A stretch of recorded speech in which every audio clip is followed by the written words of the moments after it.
Here Jesus, die woorde van George Mueller is woorde wat vanaand nog in my hart refrein. En dis die woord wat hy gesê het, dat hy daardie wonderlike kinderreise begin het, en daardie geloofstap geneem het, om vir 2000 kindertjies te sorg, met 3 etes 'n dag vir soveel jare. Omdat hy vir die wêreld wil wys, daar is realiteit in die dinge van God.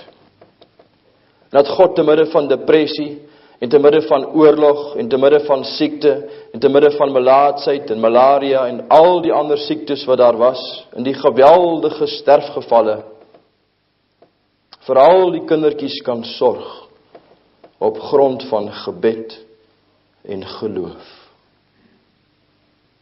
Daar is realiteit in die dinge van God, het hy gesê.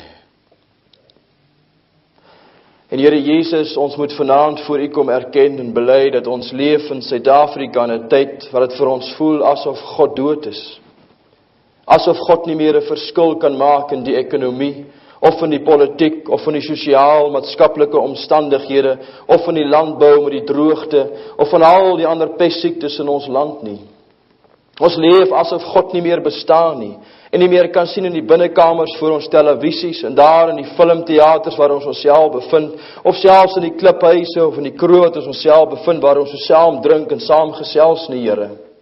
Dis asof God net nie meer vir ons saak maak nie, en nie meer 'n verskil kan bring in 'n mens se lewe nie. En tog, Here, lees ons in Hebreërs hoofstuk 13 vers 8, waar daar geskryf staan dat Jesus Christus is gister en vandag dieselfde God tot in alle ewigheid. U het nie verander nie. U is dieselfde God vanaand hier in Lichtenburg, daar in Middelburg, daar in Kaapstad, in Amerika, reg oor die wêreld, dieselfde God tot in alle ewigheid. U is dieselfde God wat 'n wonder kan spreek vanaand, en U kan ons lewe en ons lot verander soos in die dae van ouds, Here. U is die God, Here, wat 'n woord gespreek het, en Sara wat oud en afgeleef was, het 'n ou kindjie gebaar. En het vir haarself gesê, wat by die mens onmoontlik is by God moontlik. En Elisabeth wat 'n ou vrou was, het 'n kindjie gebaar, Johannes was sy naam. Wat by God moontlik is, lyk so dikwels onmoontlik by ons. Of daar was Maria, Here, wat swanger geraak het, sonder dat sy by 'n man geslaap het. Of Josua, toe hy daar in die woestyn staan, daar diskant, Here, by die vlaktes van Ayalon, hy sê, son staan stil, en daar staan die son stil. Een wonderwerk op die ander. U is die God, Here, wat die onmoontlike kan doen. Het Job dan nie gesê in Job 42 per geleentheid, Here, daar is niks te groot vir U nie. U kan die onmoontlike doen. En Here, as ons vanaand as gemeente so voor U stil is, en ons harte voor U stil maak, en Here, ons wil opkyk na U vanaand, om te luister na U woord, is daar 'n versigtiging in ons hart. Ag, Here Jesus, dat U tog vanaand sal begin, om 'n ou vuurtjie in die brand te steek in ons harte hier in Lichtenburg vanaand. Dat die vuur kan groei, en 'n vlam kan word, wat ons mense sal omdop en verander in ons gemeenskap, dat die wêreld kan sien. Daar is steeds realiteit in die dinge van God. Here, wil U dan nie vanaand kom, en die versigtiging van ons harte sien, die Here. En kom besoek vir ons, Here. En kom raak vir ons aan. In Jesus se naam. Amen.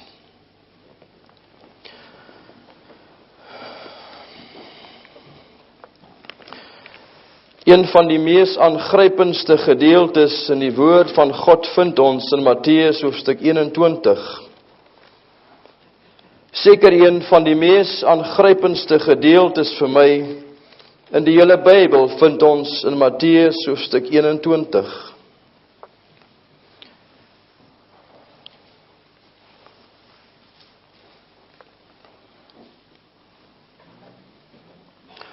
En ek sou graag vanaand met u wou gesels rondom Matteus hoofstuk 21. Maar dis asof die Here my daarvan weerhou, en ek wil net graag vir u 'n teksversie lees. Nou wil ek vir u vra om saam met my te blaai na die boek Nehemia. In Nehemia hoofstuk 1, as ons 'n paar verse ook daar gaan saam lees.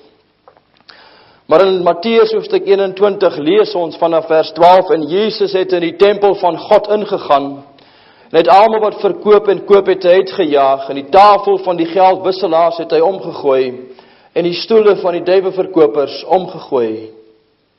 En hy sê vir hulle, daar staan geskrywe, my huis moet 'n huis van gebed genoem word, maar julle het dit 'n rowerspilonk gemaak.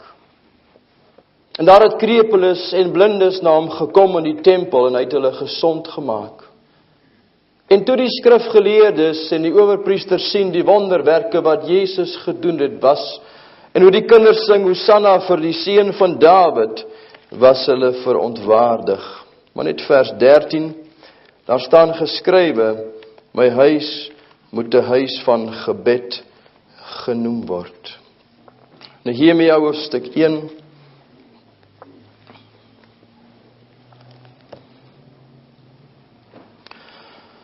Die geskiedenis van Nehemia, die seun van Agalja, en in die maand Kislew van die 20ste jaar, toe ek in die vesting Susan was, het Hanani, een van my broers, gekom, hy en manne uit Juda. En ek het hulle gevra na die Jode die vrygeraaktes, wat oorgebly het uit die gevangenskap en na Jerusalem. En hulle het vir my gesê, die oorgeblewenes wat vrygekom het uit die gevangenskap daar in die provinsie verkeer in groot ellende en in smaad. En die muur van Jerusalem lê stukkend en sy poorte is met vuur verbrand. En toe ek hierdie woorde hoor, het ek gesit en ween, en ek het daarlang getree en ek het gevas en gebid voor die aangesig van die God van die hemel en gesê, ag Here, God van die hemel, groot en gedigte God, wat die verbond en die goedertierenheid hou vir die wat u liefhet en u gebooie onderhou. Laat die oor tog opmerksaam en die oor oop wees om te luister na die gebed van die knegt, wat ek vandag voor die aangesig bid dag en nag. Vir die kinders van Israel, die knegte, terwyl ek die sondes van die kinders van Israel bely, wat ons teen u gedoen het. Ook ek en my familie het gesondig. Ons het verkeerd gehandel teenoor u. Ons het die gebod en die insetting en die verordening wat u aan Moses beveel het nie gehou nie. Dink tog aan die woord wat u aan Moses beveel het. Naamlik, as julle ontrou is, sal ek julle onder die volke verstrooi. Maar as julle tot my bekeer en my gebooie onderhou en dit doen, al was julle verjaagdes aan die einde van die hemel, dan sal ek julle hier vandaan versamel, hulle bring na die plek wat ek verkies het om my naam daar te laat woon. Vers 11, ag Here, laat die oor tog opmerksaam wees op die gebed van u knegt, en op die gebed van die knegte wat die naam het verlang om die naam te vrees, en laat het tog vandag u knegt geluk, en verleen hom barmhartigheid voor die koning. Ek was namelijk skinker van die koning. En in die maand Nisan van die 20ste jaar van koning Artasasta, toe daar wyn voor hom was, het ek die wyn opgehef en aan die koning gegee. En omdat ek nooit voor hom bedroef was, het die koning vir my gevra, waarom is jou aangesig so bedroef? Jy is toch nie siek nie, dit is niks anders as hartseer nie, en ek het baie bevrees geword. Vers 17. Daarop sê ek vir hulle, julle sien die nood waar ons in is, dat Jerusalem woes lê en sy poorte met vuur verbrand is. Kom, laat ons die muur van Jerusalem opbou, dat ons nie langer 'n voorwerp van smaad kan wees nie. Ons lees net tot daar.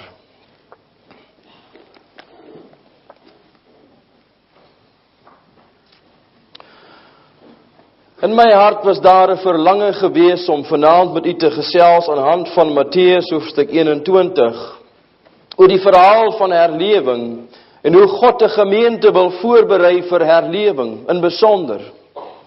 Maar vanmiddag toe ek afgesonder en op die Here gewag het, het die Here vir my duidelik gewys, ek moet vanaand met u gesels oor Nehemia, maar ek kan se 1 of 2 verwysings deurvat na Matteus hoofstuk 21. Want in 'n sekere sin van die woord moet ek hou by my woord wat ek vir Dominee Willem gegee het gisteraand en vandag, om te praat van hoe u as gemeente die weg kan voorberei vir herlewing hier in Lichtenburg omgewing. En daar is vir my geen ander praktiese boek, seker een van die mees klassieke boeke van die hele Bybel, wat praat oor persoonlike en effektiewe diens as die boek Nehemia, juis in die Ou Testament van die hele Bybel nie.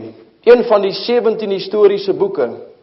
Nou jy ken die verhaal hoe die volk gesondig het teen God en in ballingskap weggevoer is vir bykans 70 jaar. Nou aan die einde van die tyd, toe die 70 jaar verby is, Daniël gebid het en daar gekom het in koning Darius se harte begeerte om die volk weer terug te stuur. En dan lees ons hoe die volk teruggegaan het onder leiding van 'n man die naam van Zorobabel, die eerste groep manne. En toe die tweede groep saam met die priester Esra, bykans 50.000 wat saam met hom gegaan het om die mure van Jerusalem te gaan herbou, en in besonder die poorte te herstel, en weer die wetboek van God te gaan lees vir die volk in Jerusalem. En die derde groep manne het gegaan saam met Nehemia, omtrent in die jaar 516 voor Christus. Maar op 'n dag was hierdie man Nehemia besig gewees om te werk in die vestingpaleis Susan van koning Artasasta van die huidige Persië waar Irak en Iran vandag omtrent is, baie ver weg van Jerusalem af. En terwyl hy besig was om te werk een môre, skielik hoor hy die taal van 'n man wat besig is om met hom te praat in sy eie taal. En terwyl hy sy kop so 'n paar oomblikke wegdraai om te sien waar kom hierdie bekende taal dan vandaan, toe herken hy is een van sy broers, die naam van Hanani, wat kom van Jerusalem af. Dit was nie 'n familielid gewees nie. Dit was bloot 'n man wat die taal gepraat het van Hebreërs en van die Arameërs van sy tyd. Want jy sien, Nehemia het groot geraak in die paleis van Susan en die omgewing van Irak en Iran vandag. Hy het glad nie groot geraak in Jerusalem of in Israel nie. Hy kon die taal nie praat nie, behalwe dit wat sy ouers vir hom geleer het. En hy herken dit. En ek weet baie van u wat vanaand hier in die huis van die Here is, het ook al so ondervinding gehad in die lewe, glo ek met my hele hart. Miskien as jy jouself bevind op 'n vreemde lughawe in die buiteland, of miskien in 'n kerkgebou in die buiteland, of iewers in Suid-Afrika, in baie vreemde omstandighede, weg van die bekendheid van Lichtenburgse mense af. En skielik terwyl jy besig is om te stap, hoor jy iemand praat in die Afrikaanse taal, daar in die verre vreemde waar jy jouself mag bevind. En 'n mens ken die persoon van geen kant af nie, maar is asof 'n mens aangetrek word soos 'n mot na 'n vlieg toe. En 'n mens draai net weg na die persoon om te kyk waar kom die stem vandaan, wat presies dieselfde klink as die eie taal wat jy praat. En jy sal na die persoon toe stap en met hom begin gesels, want jy ken die taal. Of jy die persoon nou ken of nie. En met baie van u dit al gebeur, glo ek met my hele hart vanaand. Daar is iets wat 'n mens aantrek na 'n mens van dieselfde taal gebruik, of van dieselfde stam of dieselfde kultuur, as 'n mens jouself in vreemde omstandighede bevind. En hierdie man Nehemia bevind hom presies in dieselfde omstandighede. En hy gaan luister, en hy gaan vra vir Hanani, wat is dan verkeerd? En hy is so opgewonde. Want jy sien, Zerubabel is daar weg met 'n paar duisend mense, 'n paar jaar van tevore. En Esdra het hom gevolg met 50.000 nog meer, om Jerusalem te gaan herbou en te gaan opbou, die tempel van God te gaan herstel, en dat die wetboek weer gelees kan word, dat die hele Israel weer Godvreesend kan wees, soos in die dae van ouds. En hy is so opgewonde en entoesiasties om te hoor presies wat het gebeur in Jerusalem. Hoe lyk die tempel nou? Is die skatte al gevind? Staan daar iewers lank weer 'n tempel waar God aanbid kan word? Maar dis nie die antwoord wat hy kry nie. En ek glo toe Hanani vir hom die antwoord gegee het, Nehemia 'n Bybelse gesig gesien van Jerusalem, bestaande uit 4 dinge, wat gemaak het, dat God in hom 'n kanaal kon vind, wat deur sy gees kan vloei. En ek wil vanaand vir u sê, dis presies dieselfde 4 dinge, wat u as gemeente gaan nodig hê, of u as huisgesin gaan nodig hê, of u as individu wat belas is met die gemeenskap van Lichtenburg, as u iets daaromtrent sou wou doen. Want jy sien, as 'n mens dit nie raak sien nie, dan beteken dit is miskien omdat u en ek vanaand self in daardie posisie is, dat ons dit nie eers kan raak sien nie. En ek het gisteraand vir u gesê, een van die grootste probleme vandag in die kerk van die Here Jesus is juist die sonde van gemaksigtigheid. Om te dink, nou is ek gered, nou is ek gedoop, nou is ek op pad hemel toe, ek het geraai, ek hoef niks meer te doen nie. Nee, Dis maar die beginpunt van 'n mens se geestelike lewe. En ek sou graag vanaand vir u 'n lesing wou gegee het, maar die Here wil dit nie gehad het nie. So ek wil hê jy moet saam met my kyk na die visie wat Nehemia gehad het, want dis die beginpunt. Die gesig wat hy gesien het. En dan wil ek die boodskap so 'n bietjie afwyk van wat ek normaalweg graag vir u sou wou gesê het, want die Here het 3 nuwe gedagtes in my hart gelê vir u as gemeente vir vanaand, omdat ek 'n belofte gemaak het vir Dominee Willem. U sien wat hy gesien het is 4 dinge. In die eerste plek staan daar geskrywe toe hy hoor van die ellende wat daar is in vers 3. Hy praat van die muur van Jerusalem lê stukkend, en hy sê sy poorte is met vuur verbrand. Die poorte is met vuur verbrand. Sien, as ons die Bybel bestudeer, dan vind ons daar's 8 verskillende gebruike vir poorte in die Bybel. 8 verskillende gebruike. En die eerste vind ons die baie bekende in Genesis hoofstuk 19 van Lot. Wat praat, die engele het daar by Lot gekom waar hy gesit het saam met die oudstes by die poorte van die stad, dis nou Sodom en Gomorra. En dan praat ons van die gedeelte waar die vroutjie dit die aand by Boas se voete gelê het, en daar het sy geslaap die nag en vroeg die volgende môre verdwyn, en Boas het opgestaan en gestap na die oudstes van die stad wat daar by die poorte van Jerusalem en van Bethlehem gesit het. So in die eerste plek praat die poorte van die regstelsel waar die oudstes van die tyd gaan sit het, waar mense gekom het vir raad en vir spesifiek vir reëls en vir regulasies en leiding te kom kry van wat moet hulle hierdie omstandighede doen. Dit praat met ander woorde van die reëls en die regulasies wat deur die leierskap toegepas is. Die leierskap van u gemeente vanaand, die leierskap van u as die hoof van u huis, die leierskap van u self, van die eie geestelike lewe vandag op 'n praktiese vlak.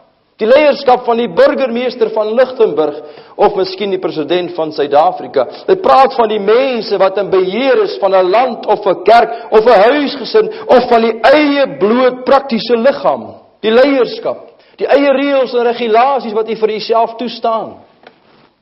Dis presies waarna dit verwys. En toe Nehemia gehoor het, glo ek met my hele hart. Met my hele hart het hy 'n Bybelse gesig gesien van wat besig is om te gebeur daar in Jerusalem. Toe hy sien die poorte is met vuur verbrand. Daar is geen reëls nie, daar's geen regulasies, daar's geen leiers nie, daar's geen visie nie. Daar's niemand wat voorstap om ons te lei en vir ons te stuur en vir ons te rig nie. Ek glo dis vanaand vir u 'n probleem hier by u gemeente miskien nie.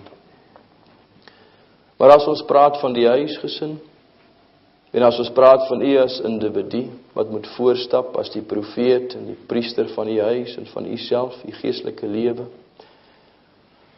dan is baie van ons huwelike vandag in presies dieselfde probleem. Is dit nie waar nie? Ons het nie vanaand tyd om met u te gesels rondom die praktiese aspekte van die poorte en al die ander 7 wat oorbly vir ons nie. Om te kyk na ons land, om te kyk na Lichtenburg, om te kyk spesifiek na u as gemeente vanaand, of te kyk na u as huisgesin, of te kyk na u as individu nie. Maar een van die ander gebruike vind ons in Amos, hoofstuk 5 vers 15 en Jeremia 17 vers 19, waar God vir die profeet sê, gaan staan by die poorte van die stad en profeteer, en sê vir die mense, kom terug na God toe.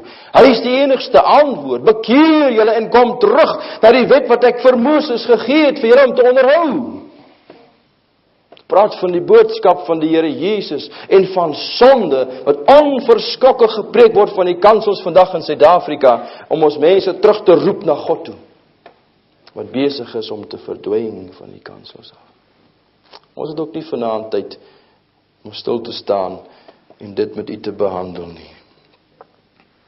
Die tweede visie wat hy gesien het as deel van sy visie, is die mure wat plat lê. Die muur van Jerusalem lê stukkend. Waarvan praat dit? Praat van veiligheid en praat van sekuriteit. Dit praat van daar's wagte geplaas op die mure om die bassein te blaas as die vyand aankom.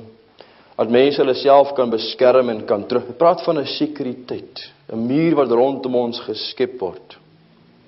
vir veiligheid. Jy weet hoe lyk Suid-Afrika vandag met al die boere wat vermoor word. Jy weet in 1994 al reeds die laaste verslag van die polisie gewys is daar 240 polisiemanne vermoor in Suid-Afrika. En dit bly groei elke jaar.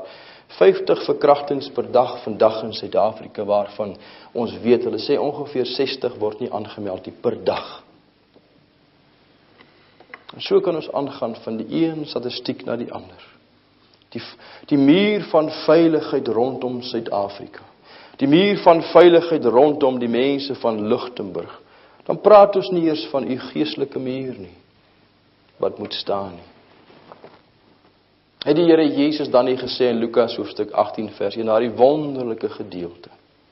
Hy sê die mens, hy vertel 'n gelykenis, sê Jesus vir sy disippels, dat 'n mens voortdurend moet bid, en nie moedeloos moet word nie. In gemeenskap moet God moet leef elke dag van 'n mens se lewe.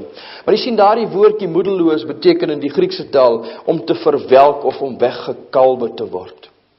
Toe ek nou reeks dienste gehad het daar in Maryspruit in Virginia verlede jaar, het die van my gevat in Virginia Wesgemeente na daardie slykdam wat ons gebreek het so 'n paar jaar gelede. Onthou jy dit nog? Van die ou tannetjies in die ou huis my gewys het hoe daardie slyk opgekom het tot daar by die dak in die bokende, waar party van hulle gestaan het tussen hulle en die dak waar die slyk was, net genoeg plek vir die koppietjie om in te kom. En baie het gesterf. Maar jy sien daar het 'n stroom van die gemors aangestorm teen daardie slykdam net buitekant Maryspruit. En hy het geslaan, daai damwal wat 'n muur moes vorm van beskerming vir die ou huis en die gemeenskap van Maryspruit se mense. En skielik vind hy in die binnekant 'n swak plek en hy begin hom wegkalwe en hy gaan regdeur en miljoene rande se skade in die binnekant. Nou sê die Here Jesus, daar sal 'n stroom van die wêreld kom wat slaan teen ons elke dag van ons lewe. Die goddeloosheid op die televisie, in die koerante en tydskrifte en gesprekke wat ons hoor in die vloekwoorde en verskeie ander goed wat slaan teen ons die hele tyd vas teen ons. En as ons nie in gemeenskap met God leef nie, elke dag het ons damwal sterk sal wees en 'n muur kan vorm rondom ons geestelike lewens, van ons huisgesinne en van ons individuele geestelike lewens, gaan hy 'n swak plekkie vind en begin wegkalwe en skielik gaan hy deurbreek en gemors veroorsaak. Dit bring my by die derde ding wat hy gesien het en dis presies wat gebeur het, smaad en ellende en chaos in die binnekant. Jy kan vir jouself dink, geen leierskap nie, geen priester wat preek en profeteer en sê, kom terug na God, hy is die antwoord, te midde van al die probleme, die mure, die wagte wat die basyne moet blaas is weg, elkeen doen net wat hy wil, waar en wanneer hy wil. Kan jy glo Suid-Afrika het al 3000 denominasies in ons land? Dis een boek, dis een Bybel, dis een Gees, dis een doop, dis een Jesus, dis een God, dis een hemel. Waar kom alles vandaan? Ons kan nie met mekaar saamleef en saamwerk nie. Dan begin ons 'n nuwe kerk en 'n nuwe beweging. Daar's chaos en ellende. Op geestelike gebied lyk die chaos en ellende van u geestelike lewe daar by die huis van u gesin. Ons as die profeet en die priester wat die mure van beskerming van die huis godsdienst moet neersit, bestaan nie meer nie. Ons eet sommer so voor die televisie. As vriende en familie kom kuier wat God nie ken nie, dan bid elkeen sommer vir onsself, so sal pa sê, want hy skaam om te sê, kom ons bid.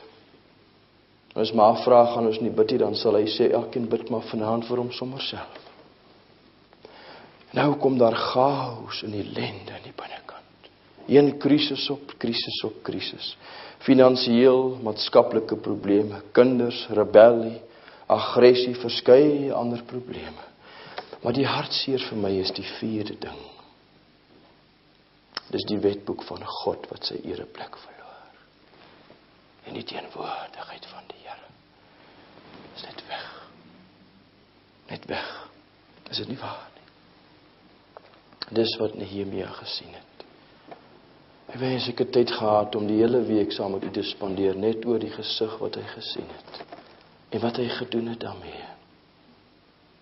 En dis die beginpunt. Want u sien, as ons verlang na herlewing, en het sy God 'n individu wil gebruik, 'n man of 'n vrou alleen, of 'n gesin wat moet saamwerk, of 'n gemeente soos u hier in Lichtenburg, of 'n moedergemeente, of enige ander kerk van Lichtenburg, is dit altyd die beginpunt. Ons moet die nood en die krisis moet ons raak sien rondom ons, of ons sal nooit iets daaromtrent doen nie. Dis wat hy gedoen het. En weet jy wat? Ons mense sien dit nie raak vandag nie, want baie van ons leef ook so, presies wat Nehemia gesien het. Dink aan daardie dominee in die Suidkus waar ons dienste gehad het nou die dag een. Hoe hy vertel van hoe hulle elke Vrydag aand maar 'n gebedjie gaan bid by die plaaslike disco. Dan seën dit in die naam van die Here Jesus en dan speel die orkes van Johannesburg. En dan dans die jongens tot laat in die nag. Dis die rol van die dominee Vrydag aand. Hy het dit gesê en so nou gaan God hulle beskerm. Of hier in die Vrystaat nie ver van u af nie waar ek was. Die kerksaaltjie langs die kerk. Toegewy vir die jong mense. Elke Vrydag aand word daar 'n dans aangebied. En dan Sondag môre die kondome en die bierbottels by die ingang van die kerk rond. God gaan hom nie dit spot nie. Die kerk het leeg geloop. So kan ons aangaan. Maar ek wil net vir u wys, daar's 'n nood en daar's 'n krisis ook in Lichtenburg. Miskien in die eie huisgesin. As jy kyk na jou eie geestelike lewe. Daar's dalk chaos en ellende. Jy kan sê, maar ek lees nog die Bybel. Maar wat van daardie heerlike, sagte, tere teenwoordigheid van God, wat mense bloot na ons kan kyk en kan sien ons is anders, wat weg is. Die Here Jesus dan nie gesê in Lukas hoofstuk 3, daardie wonderlike boodskap van Johannes 2 gepreek het, berei die weg van die Here en maak sy paaie reguit nie. Dan sê hy in vers 6, dat alle vlees die heil van God kan sien. Dis Jesus. Jy sien, daar's 'n nood. Die beginpunt vir u as gemeente om te begin bid vir herlewing is, u moet die nood raak sien. Net soos Nehemia. Maar kyk wat het hy gedoen. 4 dinge. Ek wil dit net vir u noem en ek wil graag by 1 punt stil staan vanaand. En toe ek hierdie woorde hoor, sê hy in vers 4. Het ek gesit en ek het geween en ek het daarlang getreur en ek het gevas en ek het gebid voor die aangesig van die God van die hemel. Ons lees in 2 Kronieke hoofstuk 7 dat die Here sê, as my volk, oor wie my naam uitgeroep is, hulle verootmoedig en bid, en my aangesig soek, en terugkeer, dan sal ek uit die hemel hoor. Nehemia het presies dieselfde 4 dinge gedoen. In die eerste plek het hy homself voor God verootmoedig. Jy weet daar die woord verootmoedig in die Hebreëse taal beteken om te erken, en te bely, en om die knie te buig. En dan gebruik hy 'n voorbeeld van 'n stokkie wat hy vat, wat hy so styn in sy hand stikkend breek. En hou hy al die stokkies so in sy hand, laat val hy dit so stikkend en gebroke. Om stikkend te wees, te erken, te bely, die knie te buig, te sê, Here, ek buig voor u. Ons het vir u nodig, Here. Al my geld, al my tegnologie van hierdie kerk, al die wonderlike sangboekies en begeleiding en preke en maak nie saak wat ons het, Here, beteken niks. As u nie kom, Here, ons kom erken dit en bely dit, ons lê voor u. Ons verootmoedig onsself voor hom wat sterker is as u en ek. Wat vanaand net so 'n woord kan spreek. En hy kan dit verander. Maar solank as wat ons nie dink ons het hom nodig nie, gaan ons nie buig voor hom nie. En solank as ons nie die nood van ons broer raak sien, ons eie geestelike lewe nie, gaan ons niks daaromtrent doen nie. Hy het hom voor God verootmoedig. Hy sê in Nehemia, ek het geween en gesit. Hy het gesit en geween. En hy sê ek moet bid. Ons lees daar in vers 5, hy sê ek het gebid. Daar die wonderlike gebed. Hy dag en nag gebid, sê die Bybel. Ons het dit saam gelees, skietgebed opgestuur. Om die waarheid te sê, as jy dit mooi gaan lees, sal jy sien hy het vir 4 maande gebid. Die maand Kislew is die maand Oktober, November, en die maand Nisan van hoofstuk 2 is die maand Maart, April, 4 maande lang het hy gebid.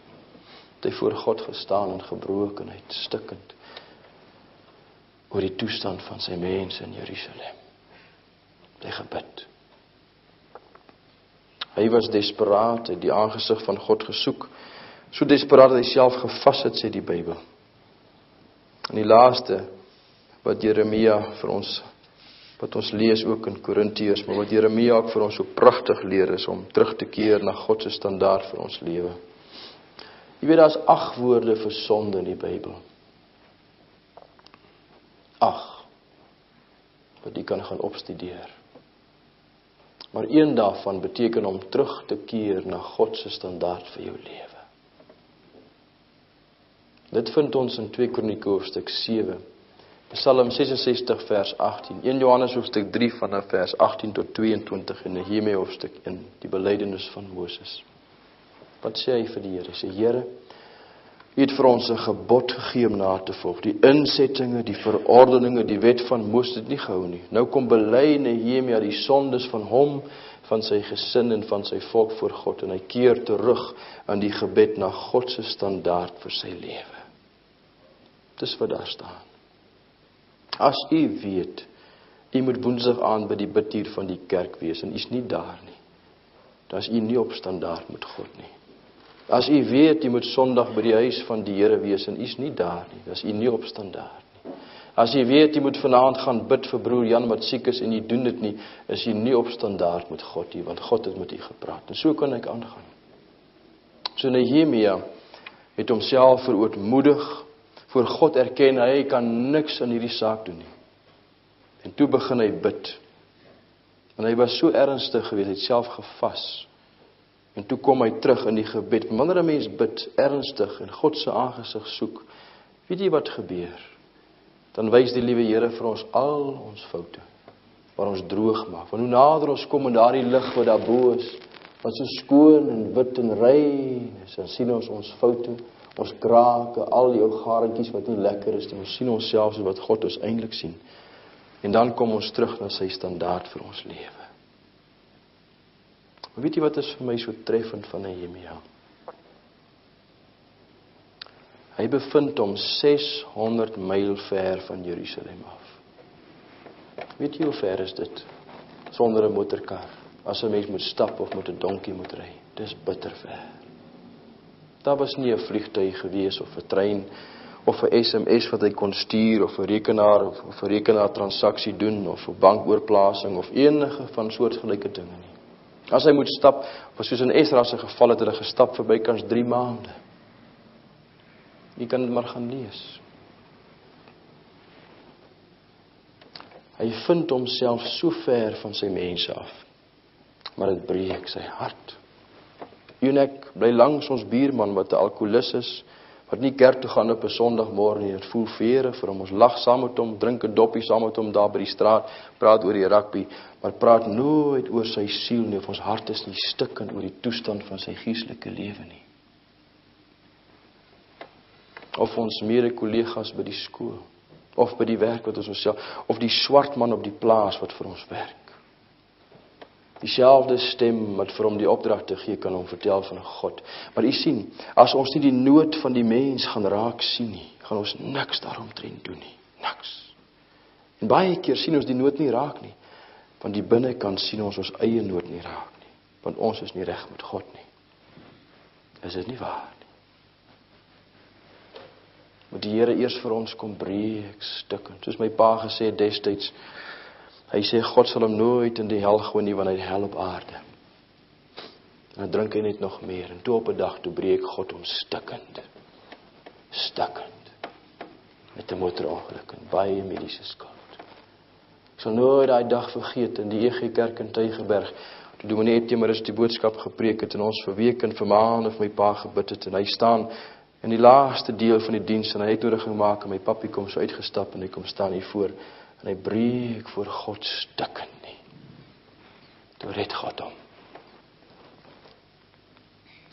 Jy sien die nood van ons mense in Lichtenburg gaan jy net raak sien as jy eie nood raak sien. En net soos Nehemia, jy self voor God verootmoedig en neerbuig en erken en bely en sê, Here, ek kan niks doen nie. Daar's 'n krag wat sterker as ek is wat dit moet kom doen. Ek erken dit, ek bely dit. Die Here Jesus sê mos in Matteus 17, as jy geloof het soos 'n mosterdsaad, sal jy vir die berg sê, gaan werp, jy sê sal dit doen. As jy geloof het. Wat is die teenoorgestelde van geloof? Dit is ongeloof. Waarvan af kom dit? Van hoogmoed. Ek sal 'n plan maak. Ek is alright. Nee. Here, my mense in Kaapstad, Here die boere van Middelburg, Here die mense daar in Ermelo, breek my hart. Want God kan die hart breek. Maar wat van die mense binnekant die huis, die kinders, die bediende, die beerman? Dis die beginpunt. Die beginpunt is, jy moet die sien, die nood van die mense rondom u. As jy dit nie gaan sien nie, gaan u nooit herlewing hê nie. Nooit. Want die gaan niks daaromtrent doen nie. Nehemia het gebid vir 4 maande. Daar was 'n jong man die naam van James McQuilkin. Hy was 'n Ier gewees wat in 'n klein dorpie gebly die naam van Kells Ballymena, naby 'n plek die naam van Argyll in die noordelike dele van Ierland. En op 'n dag toe kry hy 'n boekie in die hande van George Muller wat hy gelees het van daardie man van geloof van die kinderhuise. En hy lees dit. En hy sê, as die Here dit kan doen vir George Muller in Bristol in Engeland in depressie, kan God dit vir my doen, want my kerk is dood. Hy sê, Here, wat kan ek doen? Ek sien die nood, ek sien die probleme. Hy sien al die krisisse. God sê, jy kan bid. Hy verootmoedig om voor God te sê, jong man, hy's alleen. En hy sê, Here, wanneer moet ek bid? Hy sê, Vrydag aande. Vrydag aande kom hy by 'n skoolgebouetjie in Kells, klein ou plekkie. As jy ooit op 'n herlewingstoer gaan saam met ons, dan sal ons dit vir u gaan wys, hoe lyk dit daar. Maar daar in die ou skoolgebouetjie het hy gekniel. Dan vat hy vir hom van hierdie snaakse grond wat gemeng is met houtstukkies, noem dit peat fire, wat in Skotland baie duidelik voorkom, saam met hom, en maak hy vuur daarvan, maar daar was nie heaters gewees nie.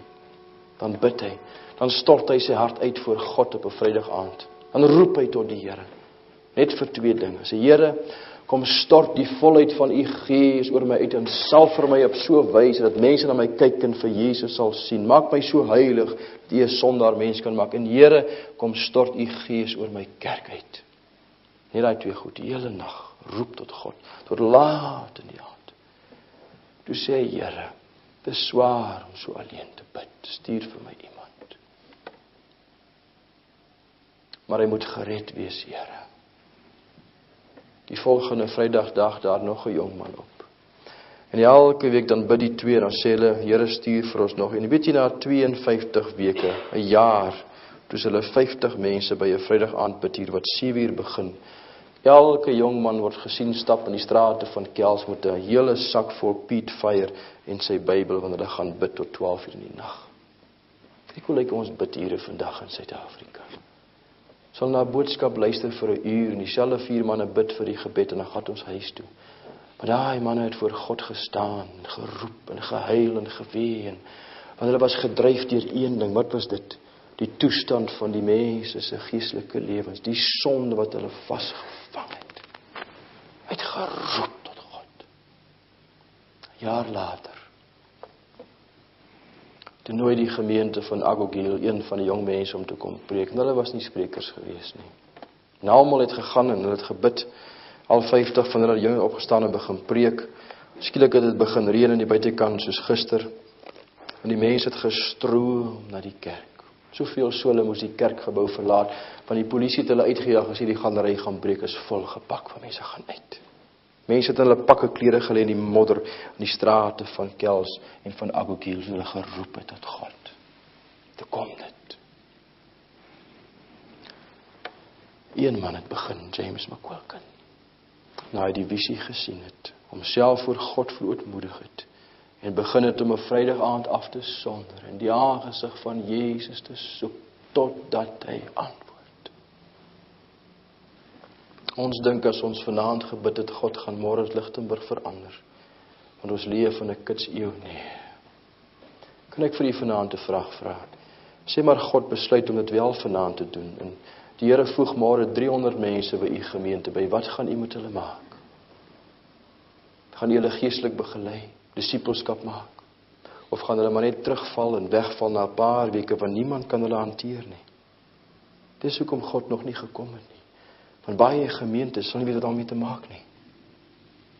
Want ons is nie reg daarvoor nie. Want u sien, ons verlang so 'n kitsoplossing van die Here, sonder om die prys daarvoor te betaal en reg te wees as God begin werk. Want daai manne was reg. James McQuilkin. Ek het nie vanaand tyd om u te vertel van voorbeelde op voorbeelde van manne wat alleen gebid het nie. Ek wil graag vir u vertel van man en vrou wat saam gebid het, maar miskien net vir u vertel van 'n huisgesin van Tucking Mill in Red Roof in Cornwall. So 'n paar jaar gelede ek daar gaan preek het in 'n klein ou myn dorpie. Op pad soontoe in die trein het ek deur 'n boekie sit en blaai en ek lees skielik van die herlewing wat in Red Roof was en in Tucking Mill in 1795 wat oorgeloop het. In 'n myngemeenskap met een klein kerkie en 17 kroeë wat daar was. Mense het gesuip soos visse. Kerke was leeg. En toe op 'n dag, toe gryp die nood en die toestand van al die alkoholiste, een harde mynwerker wat ongeletterd is in sy hart, en hy sien die nood. En hy gaan huis toe, gebroke man voor God. En hy sê vir sy vrou, kom ons begin met huisaltaar. En jy kan die verhaal maar gaan lees. Weet julle het in die aand die Bybel gevat, na hulle geëet het, nie eens die borde gebêre nie, net dit gevat. 'n Paar verse gelees en dat hy sy hart uitgestort voor God vir herlewing. En vir sy mense en vir al die alkoholiste van die dorp. 3 maande later kom daar 'n man verbygestap een aand. En hy hoor hoe die man bid vir die mynwerkers van Tucking Mill. En hy klop aan die deur, hy vra of hy maar kan saam sit en luister. Toe klom hy in. En so die weke verbygegaan, een na die ander kom die ouens by. So 6 maande daarna nog, toe vra hulle vir die dominee van die dorp of hulle maar huisgodsdienst by die kerk kan gaan hou, want die huisie is nou te klein vir al die mense. Hy het toestemming gegee. Later het hulle na die kerksaaltjie beweeg wat 'n bietjie groter was. En 'n jaar daarna toe kom die deurbraak.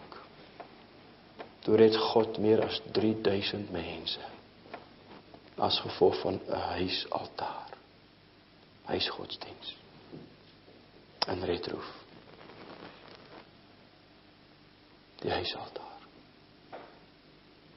Maar ons lees vanaand 'n stukkie vir die kinders. Môre aand moet ons haastig wees want dit is tyd vir 7de laan en die fliek moet nou begin. Jy sal later lees en mis ons 'n paar dae. Nee.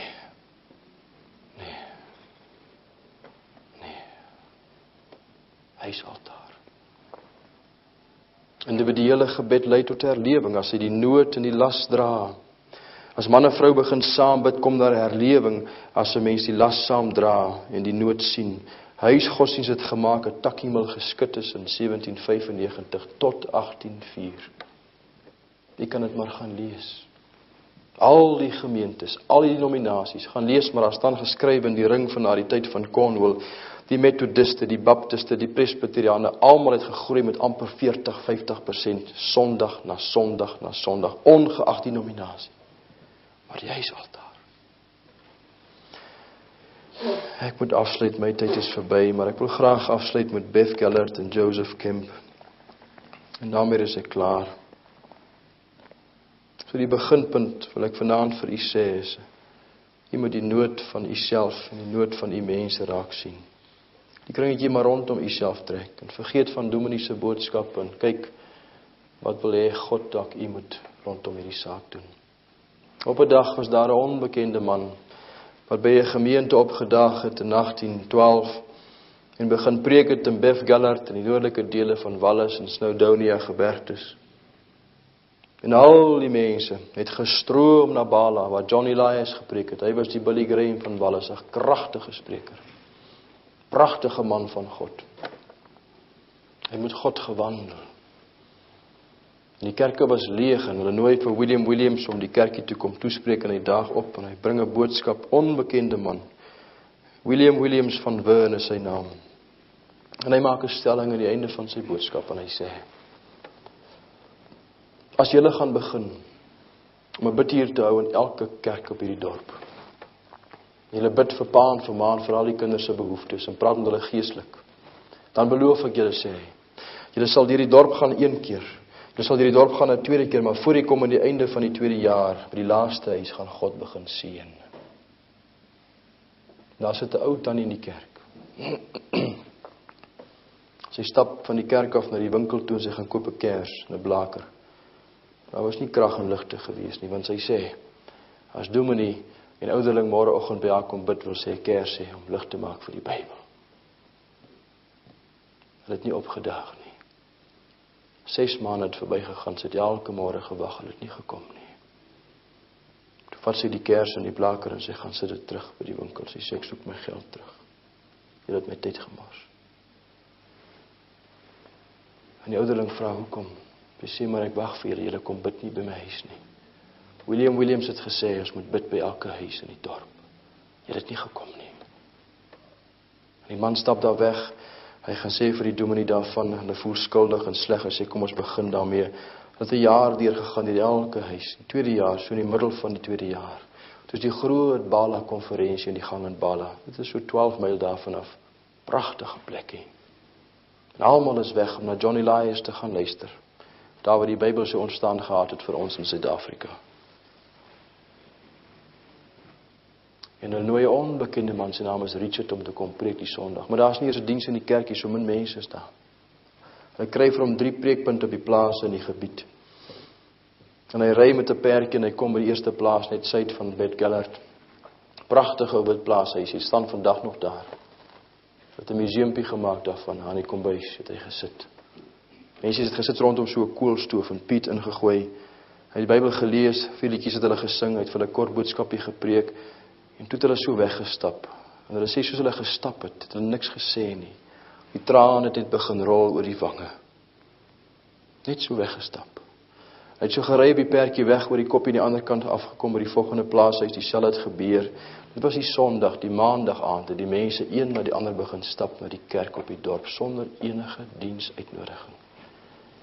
En die plek volgepak. En die lewing het begin. Een tannie het gesê, ons moet in elke huis gaan bid, van William Williams het so gesê. Sien, toe daar die jongman sy hart uitstort, het hy die nood gesien van sy mense. Die tannie het dit saam met hom gesien. Hulle begin bid van elke huis tot huis tot huis. Ek was al verskeie kere daar. Dit is 'n pragtige plek. En weet jy, as jy vandag rondstap in daai klein ou dorpietjie, jy stap by daardie kerkie verby daar af na die riviertjie, dis asof daar so 'n sagtheid van God hang in daai plek. Ek kan dit nie vir u beskryf nie. Ek het baie ure al spandeer daar gebed. Ek kan dit nie vir u beskryf nie. En daai dorp is 5 keer geskit in die geskiedenis met herlewing. Hoe alkoholiste en harde mynwerkers verander het. As gevolg van 'n huisbiduur. Hoe lyk ons huisbesoeke vandag in Lichtenburg? Die ouderlinge en diakens. Kom bid ons nog vir ons mense, of kom haal ons die koevertjies, of deel nie die maandblad uit en verdwyn, maak 'n paar grappies, rook 'n sigaret saam en daar gat ons, of bid ons vir die geestelike behoeftes. Help ons mense. Huisbesoek het skaars geword. Is dit nie waar nie? Ek sluit af, my tyd is lank al verby. Joseph Kemp is een van die manne wat my aangegryp het in my hart vir baie jare. Hulle het hom beroep na 'n gemeente toe in Charlotte Chapel in Edinburgh in Roustraat en hy het die aanbod van die hand gewys en hy het gesê die mens wat soontoe gaan is mal in sy kop. En die kerk is morsdood. Maar daar was 'n ouderling, sy naam was Andrew Urquhart. Hy was 'n man met 'n visie gewees. Die kerk het leeg geloop. Van 300 lidmate af na 100 toe. Die dominee het bedank, hy kon nie meer sy salaris kry nie, toe gaan hy weg, die predikant het droog gemaak. 100 lidmate gehad, bywoning Sondagmôre 40, Sondag aand 8, Woensdag aand bid hier 2, Andrew Urquhart en sy vrou. En toe kom daar 'n aanbod van 'n maatskappy om die kerk te koop, is 'n pragtige plek, is ideaal geleë in Roustraat vandag. As jy ooit so toe gaan, kan jy dit sien, is ideaal vir kantore en verskeie goed. Maar hy sê nee. Hy sê, as ek my oë toemaak, te midde van al die krisisse en die nood, dan sien ek wat God kan doen. Nee, ek sien dit. Hy sê, as ek stap in die strate, dan sy seun sê baie daar, papa gesê, papa, hy sê, my kinders kyk rondom julle, wat sien? Hy sê, pa, ons sien niks. Hy sê, nee. Hy sê, ek sien mense stap in duisende aan die kerk toe. Duisende sê hy, laat bid hy. Dan smeek hy vir Joseph Kemp, hy sê, kom na ons kerk toe. En toe aanvaar Joseph Kemp dit, 'n jong man. Hy preek vir 'n jaar, mense begin dienste terugkom, lidmaatstalle styg sondaande na 20, na 30, toe sondagmôre na 60, 70, van die gewone lidmate, niks gebeur nie. Toe raak hy siek, van daar's geweldige steengroep roet wat daar hang op die dorp. Hulle stuur hom weg om te gaan rus in Bournemouth, in die suidelike dele van Engeland, en hy sê, nee, hy kan nie gaan nie. En dan sê hy, klomp ou mense wat daar is, en hy gaan nog sieker raak, sê hy.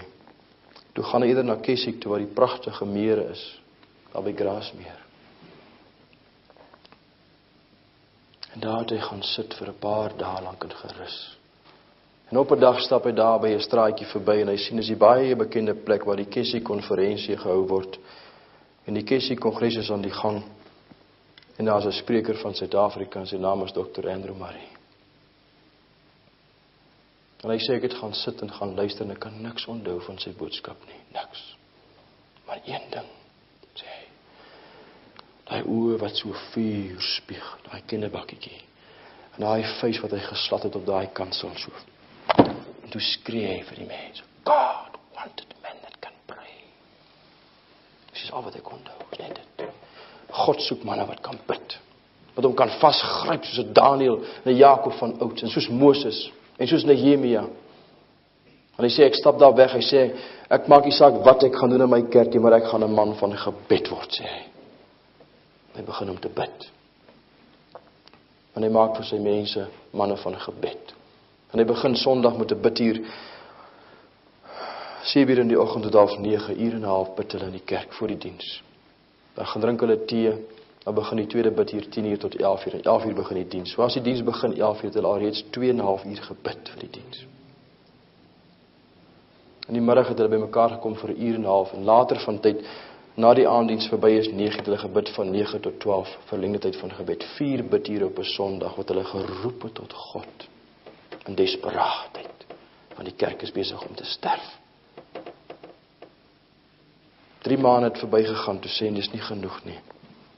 Toe maak hy die kerk oop elke dag van die week, elke aand vir 2 ure. En die mense het gekom, 10 hier, 20 daar, 15 daar. 'n jaar het hulle so gebid, elke aand. En Sondag 4 keer. Jy moet die verhaal gaan lees.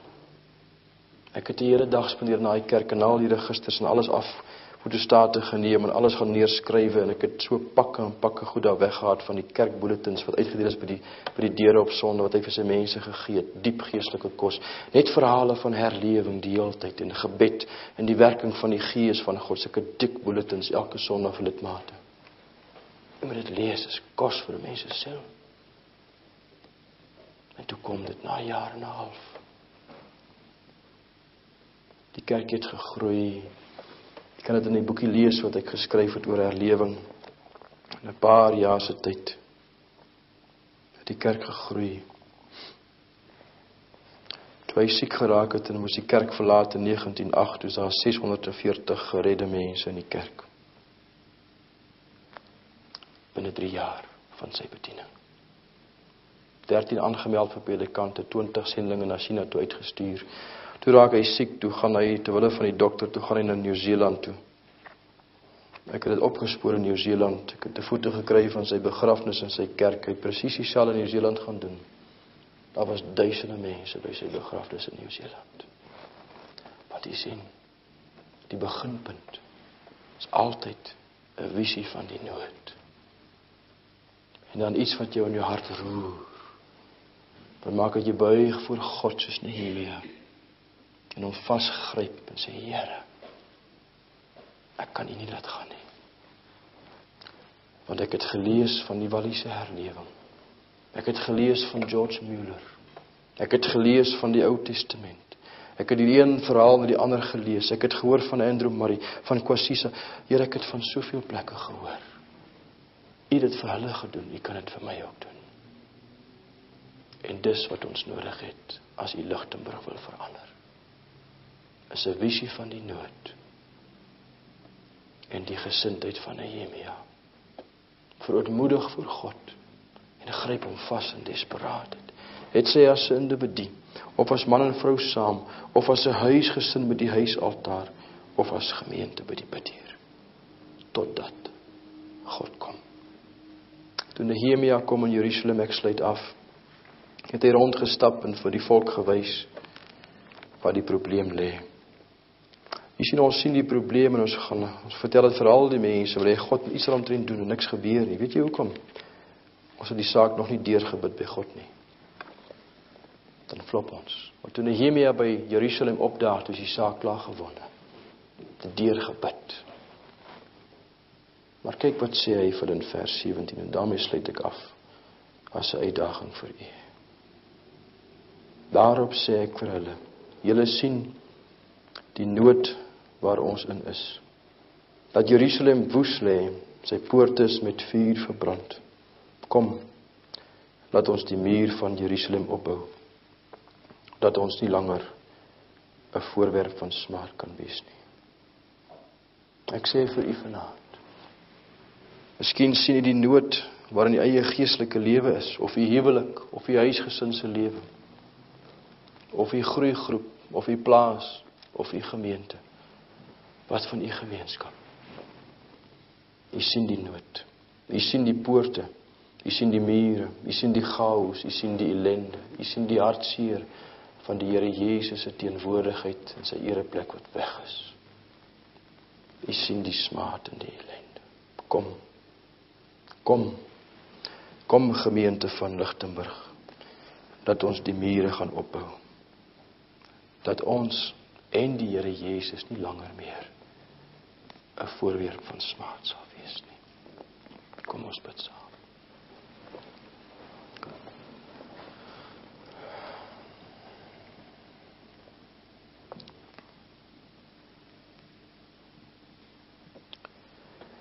Here Jesus, ons weet dat u vanaand net 'n woord kan spreek, en u kan ons lewe en ons lot verander.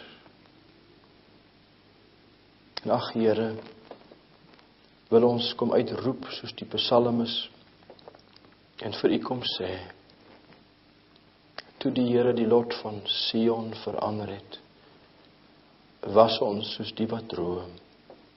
Toe is ons mond gevul met gelag, ons tong met gejubel, want die heidene het gesê, die Here het groot dinge gedoen,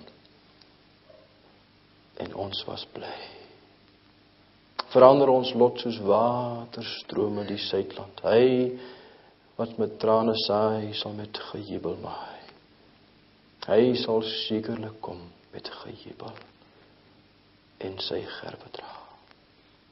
Here, wil u nie vir ons help om te buig voor u, Here, om die toestand van ons eie geestelike lewens so dikwels raak te sien, in ons gesinne, in ons huwelike, in ons groeigroepe, in ons gemeente, en die gemeenskap van Lichtenburg. En te buig voor u, en te breek voor u, en te begin om iets daaromtrent te doen nie. Kom seën vir ons, Here, en help dat die woord wat u vanaand in ons harte kom lê het, dit nie sommer net so sal weggaan nie, maar dit sal vrug dra, 30, 60 en selfs 100voudig, en dat u daardeur die eer sal kry. In Jesus se naam. Amen.